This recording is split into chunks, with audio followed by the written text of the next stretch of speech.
Have you ever wondered why some relationships feel like they could set the world on fire, while others just exist? I'm talking about those connections that consume you completely, where love feels like both a blessing and a curse at the same time. You know what I mean, right? Those relationships where your heart races every time they text you, but also where a single argument can leave you feeling broken for days. Today, we're going to explore something most people don't want to talk about openly: the dark side of deep connections, the way trauma and emotional scars can actually make love stronger, more intense, but also more dangerous.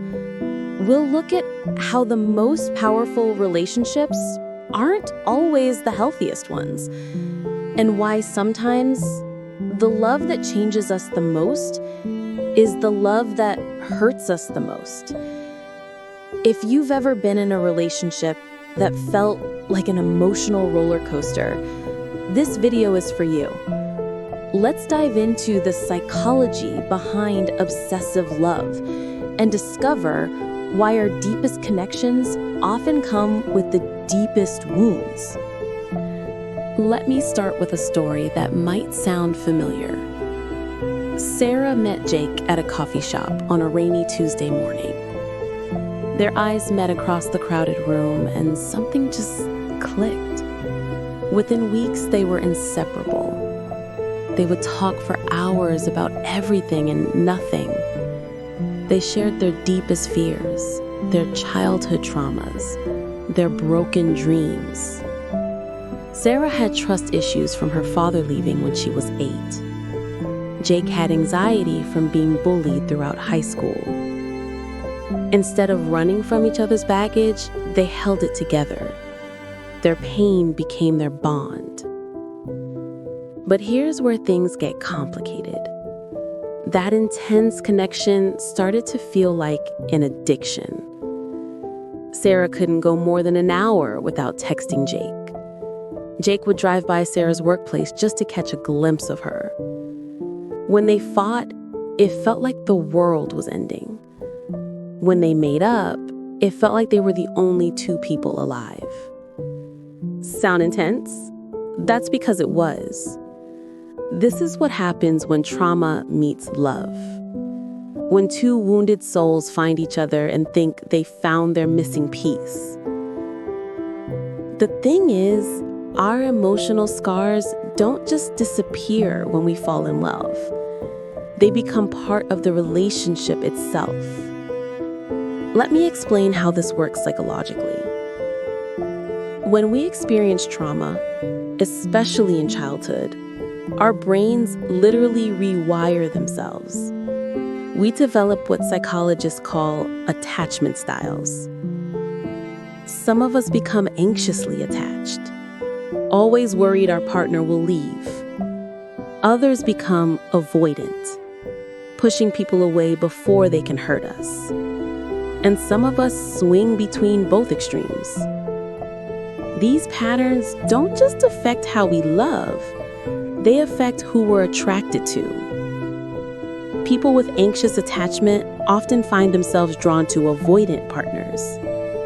People with trauma histories often feel most comfortable with other trauma survivors. It's like we're unconsciously seeking out relationships that feel familiar, even if that familiarity comes from pain. But here's what's really interesting. These intense, trauma-bonded relationships can actually be incredibly healing. When someone loves you despite knowing your darkest secrets, that's powerful. When someone stays with you through your worst moments, that can rewire your brain for the better. Jake's anxiety started getting better when Sarah would hold his hand during panic attacks. Sarah's trust issues began healing when Jake consistently showed up day after day. Their love didn't erase their trauma, but it gave them a safe space to work through it. This is the beautiful side of complex relationships. Love really can be medicine for wounded hearts. But there's a flip side we need to talk about too. Sometimes these intense connections can become toxic. When your partner becomes your entire world, that's not healthy love. That's dependency. When you can't function without constant reassurance from your partner, that's not romance. That's anxiety. When arguments feel like life or death situations, that's not passion.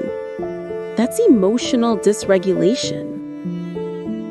The line between healing love and harmful obsession is thinner than most people realize. Let me give you some warning signs to watch out for. If you find yourself checking your partner's phone constantly, that's obsession, not love. If you can't enjoy activities without your partner there, that's dependency, not devotion. If your mood completely depends on how your partner treats you on any given day, that's emotional instability, not deep connection. If you excuse controlling or manipulative behavior because they've been through a lot, that's trauma bonding, not healthy support. These patterns can be really hard to recognize when you're in the middle of them. Because the highs feel so good, we tell ourselves the lows are worth it. Because the connection feels so deep, we convince ourselves that the drama is just passion. But real love, the kind that actually heals and supports us, doesn't require us to lose ourselves. Healthy relationships do involve some dependency, but not complete loss of identity. They involve emotional ups and downs, but not constant emotional chaos. They involve working through trauma together, but not using trauma as an excuse for bad behavior. So, how do we tell the difference? How do we know if our intense connection is healthy or harmful? Here are some questions to ask yourself. Do you feel more confident and secure in yourself since this relationship began? Or do you feel more anxious and uncertain? Has your partner encouraged you to maintain friendships and hobbies outside the relationship? Or do they get jealous or upset when you spend time with others? Can you disagree with your partner without it turning into a huge fight?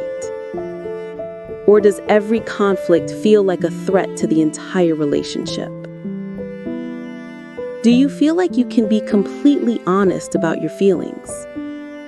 Or do you find yourself walking on eggshells to avoid setting them off? These questions can help you figure out if your intense connection is healthy or harmful. But here's the thing. Most relationships fall somewhere in the middle. We're all carrying some trauma. We're all a little broken in our own ways. And when two imperfect people try to love each other, it's going to be messy sometimes. The goal isn't to find a perfect relationship with no challenges. The goal is to find someone you can grow with, heal with, and become a better version of yourself with. Someone who sees your scars and loves you anyway. Someone who doesn't try to fix you, but supports you as you heal yourself. Someone who challenges you to grow, but doesn't tear you down in the process. These relationships still feel intense. They still involve deep emotional connection. They still have moments of conflict and resolution. But they're built on mutual respect, trust, and genuine care for each other's well-being. Not on trauma bonds, fear of abandonment, or emotional addiction. The most powerful relationships aren't the ones that consume us completely. They're the ones that help us become more fully ourselves. They're the ones where love feels like coming home, not like being swept away in a storm.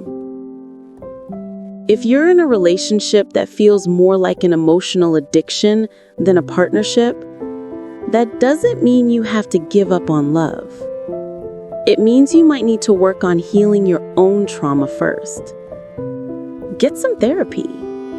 Learn about your attachment style. Practice setting healthy boundaries. Develop a stronger sense of who you are outside of your relationships.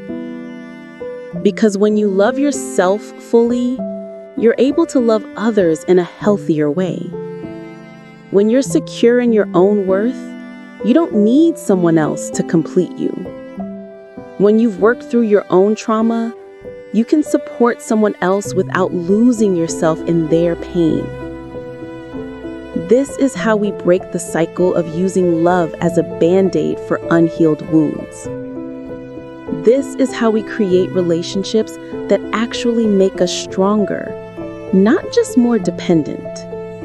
Look, relationships are complicated. Love is messy. And sometimes the most intense connections come with the most intense challenges. But that doesn't mean we should settle for relationships that drain us or control us. We deserve love that heals, not love that hurts. We deserve partners who support our growth, not partners who stunt it. We deserve relationships that feel like a safe harbor, not like an emotional hurricane.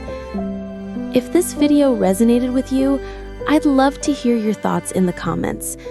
Have you been in a relationship that felt intensely healing and intensely painful at the same time? How did you learn to tell the difference between healthy intensity and unhealthy obsession? What advice would you give to someone who's struggling with these patterns? Your experiences could really help someone else who's watching this video. And if you found this helpful, please give it a thumbs up and subscribe for more content about relationships, psychology, and personal growth. Remember, you're worthy of love that lifts you up, not love that tears you down. Thanks for watching, and I'll see you in the next video.